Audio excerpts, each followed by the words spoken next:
ये आकाशवाणी है। प्रस्तुत है कार्यक्रम सुर्खियों में। इसके अंतर्गत सुनिए महाराष्ट्र के राजनीतिक घटनाक्रम पर चर्चा।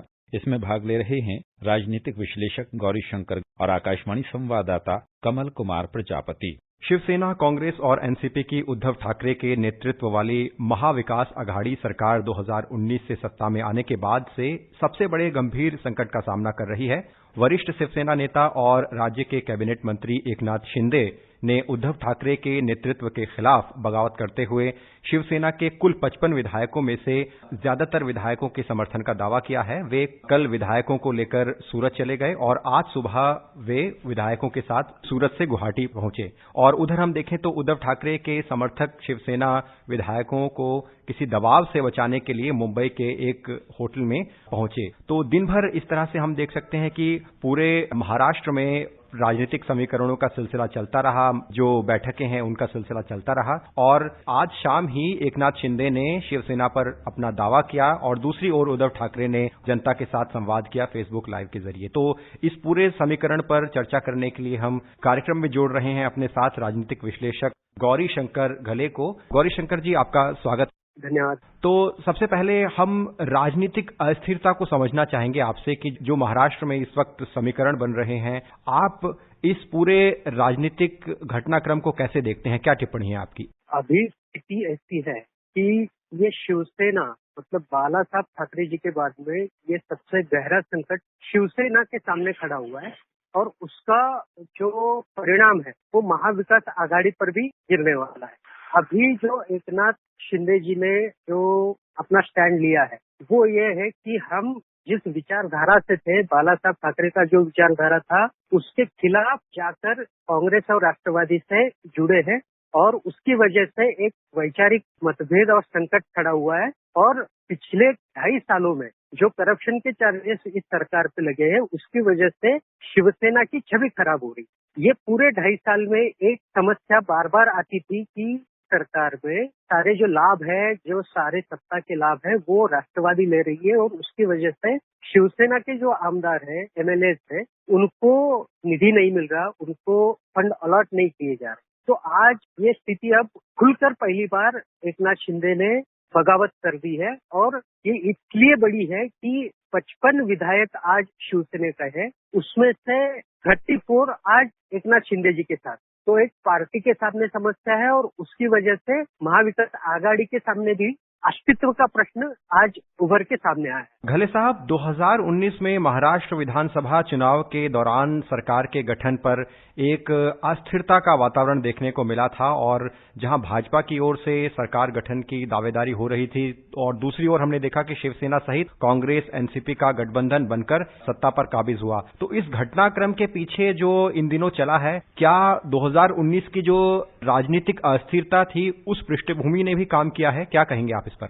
आज उसी पृष्ठभूमि ने काम किया है। 2019 में जब ये वैचारिक भिन्नता होने के बावजूद भी ये तीनों पक्ष साथ में आए और उन्होंने महाविकास आघाड़ी का एक जिसे प्रयोग बोलते हैं वो शुरू, परंतु जो शुरुआती संघर्ष या शुरुआती नकारात्मक भावना भाजपा के संदर्भ में थी वो पिछले 2.5 साल में धीरे धीरे खत्म होते हुए जो ग्राउंड रियलिटी है कि हमारे प्रतिद्वंदी तो राष्ट्रवादी और कांग्रेस है, तो उसके साथ मेल नहीं बैठता। हमारे वोटर्स, हमारे कार्डर जो है पार्टी का, शिवसेना का, वो राष्ट्रवादी के और कांग्रेस के साथ उसका मेल नहीं हो सकता। ये भावना धीरे धीरे बढ़ती गई और वो करप्शन के जो चार्जेस है उन्होंने भी इसमें बहुत बड़ा रोल प्ले किया है। और ये सारे घटनाक्रम में आज उद्धव ठाकरे के नेतृत्व पर भी सवाल खड़ा कर दिया है। तो अब इसमें से अभी जो मुख्यमंत्री ने कहा कि मैं पार्टी का पद भी छोड़ सकता हूँ, मैं मुख्यमंत्री पद से भी इस्तीफा दूंगा, किंतु जो एमएलए है, जो आमदार है, उन्होंने खुल के सामने आके मुझे ये कहना चाहिए। तो अब मुख्यमंत्री एक समय जिसे कहते हैं कि ही इज बाइंग टाइम, वो इसमें से निगोशिएशन का कोई रास्ता ढूंढने की कोशिश कर रहे हैं। पर जब तक ये पूरे घटनाक्रम में एक बात ये है कि एकनाथ शिंदे और उनके जो साथी है उन्होंने कभी भी ये नहीं कहा कि हम शिवसेना से अलग हो गए। उनका दावा है कि हम ही शिवसेना है। आज उन्होंने जब शिवसेना का सचेतक प्रतोद बदल दिया, विधिमंडल गठ नेता का के जगह पे अलग सुनील प्रभु को लाया गया, तब ये जो बागी विधायक है, एकनाथ शिंदे के समर्थक है, उन्होंने एक नया प्रस्ताव पारित किया और उसके अनुसार उन्होंने सुनील प्रभु ने जो सचेतक का नियुक्ति की थी, तो उसको अवैध ठहराते हुए भरत गोगावले को सचेतक के रूप में नियुक्त किया और विधिमंडल का जो गटनेता पद है वो एकनाथ शिंदे ही है, ऐसा दावा उन्होंने किया है। तो अब संघर्ष की स्थिति है कि शिवसेना असली किसकी है, मतलब जो एकनाथ शिंदे के साथ है वो शिवसेना है या जो मुख्यमंत्री उद्धव ठाकरे जी है उनके साथ में जो लोग हैं वो शिवसेना है। तो अब ये कानूनी दांवपेच में ये सब स्थिति आकर पहुंच गई। अभी संख्या एकनाथ शिंदे जी के पास है, लगभग 34 एमएलए उनके साथ है आउट ऑफ 55, और जो मुंबई में अभी आमदार शिवसेना का एमएलए है उनमें से भी कितने जा सकते हैं, कितने रहेंगे, ये भी एक बड़ा सवाल सामने आ रहा है। घले साहब, क्योंकि जब ऐसी स्थिति राज्यों में अक्सर बनती है तो जो निर्दलीय विधायक हैं या छोटे दल हैं उनकी भूमिका भी बन जाती है, क्योंकि हम देखते हैं महाराष्ट्र में अभी भाजपा, शिवसेना, एनसीपी, कांग्रेस जैसे बड़े दलों के अलावा भी निर्दलियों की संख्या काफी है और जो छोटे दल हैं उनके विधायक भी विधानसभा में मौजूद हैं। तो उनकी भूमिका को आप इस राजनीतिक घटनाक्रम में कैसे देखते हैं?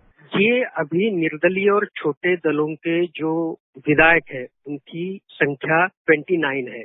उसमें से 7 लोग तो 2019 से भाजपा के साथ हैं और अभी राज्यसभा और विधान परिषद के जो चुनाव हुए उसमें भी देखा कि बहुत सारे निर्दलीय और छोटे पार्टी के विधायकों ने भाजपा के उम्मीदवारों को अपना सपोर्ट दिया था। अभी स्थिति ऐसी है कि निर्दलीयों की संख्या, छोटे पार्टी के विधायकों की संख्या 29 होने के बावजूद भी जो सत्ता का समीकरण है, जो मेजोरिटी मार्क है, उसके लिए कांग्रेस, शिवसेना और राष्ट्रवादी, ये तीनों के जो विधायकों की संख्या है वो सफिशिएंट थी। ये तीनों पार्टी मिलकर 153 तक का इनका आंकड़ा था। तो ये शिवसेना में दरार पड़ने की वजह से सरकार के सामने एक संकट है। निर्दलीय छोटे पार्टी के विधायक अगर सरकार के खिलाफ भी पहले हो सकते थे, हो जाते, सरकार सेफ थी, पर अब चूंकि शिवसेना में ही दरार पड़ी है तो इसलिए वो जो मेजोरिटी का मार्क है, बहुमत का आंकड़ा है, वो संख्या बल जुटाना महाविकास आघाड़ी के लिए एक समस्या बन चुकी है। अगर हाइपोथेटिकली हम ये भी कहते हैं कि सभी 29 निर्दलीय महाविकास आघाड़ी के साथ भी जाएंगे, वो मेजोरिटी उनकी पूरी नहीं हो सकती, क्योंकि उसके लिए शिवसेना, कांग्रेस, राष्ट्रवादी, शिवसेना के 55, पहले 56 थे, उनके एक विधायक के निधन के बाद वो 55 हो गए, राष्ट्रवादी के साथ 53 है और कांग्रेस के साथ 44। तो महाविकास आघाड़ी सरकार को बचाना है, उसको आगे चलाना है, तो इन 3 पार्टियों के विधायकों को एक साथ रहना, एकजुट रहना, यही एकमात्र विकल्प है। और जो निर्दलीय और छोटे पक्ष है वो तो उनके लिए एक सपोर्ट सिस्टम की तरह है, और मूलतः उनको ये तीनों पार्टियों को एक साथ रहना ही इस सरकार की स्थिरता का बेसिक डिमांड है।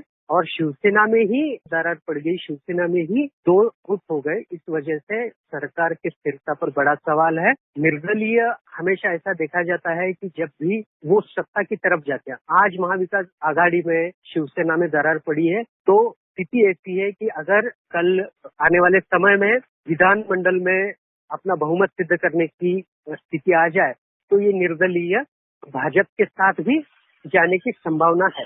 तो देखना होगा कि क्या राजनीतिक घटनाक्रम आगे देखने को मिलता है, क्या जो महाविकास आघाड़ी गठबंधन है वो अपनी सत्ता बचाने में सफल हो पाता है, या फिर क्योंकि भाजपा भी एक बड़ा दल है विधानसभा में, तो उसकी क्या रणनीति, क्या योजना रहती है, ये आने वाले समय में देखने को हमें मिलेगा। घले साहब, आप कार्यक्रम में जुड़े और आपने महाराष्ट्र में राजनीतिक घटनाक्रम पर अपने विचार हमारे साथ रखे। हमसे जुड़ने के लिए आपका बहुत बहुत धन्यवाद। बहुत बहुत धन्यवाद। अभी आप सुन रहे थे महाराष्ट्र के राजनीतिक घटनाक्रम पर चर्चा। इसमें भाग ले रहे थे राजनीतिक विश्लेषक गौरीशंकर और आकाशवाणी संवाददाता कमल कुमार प्रजापति।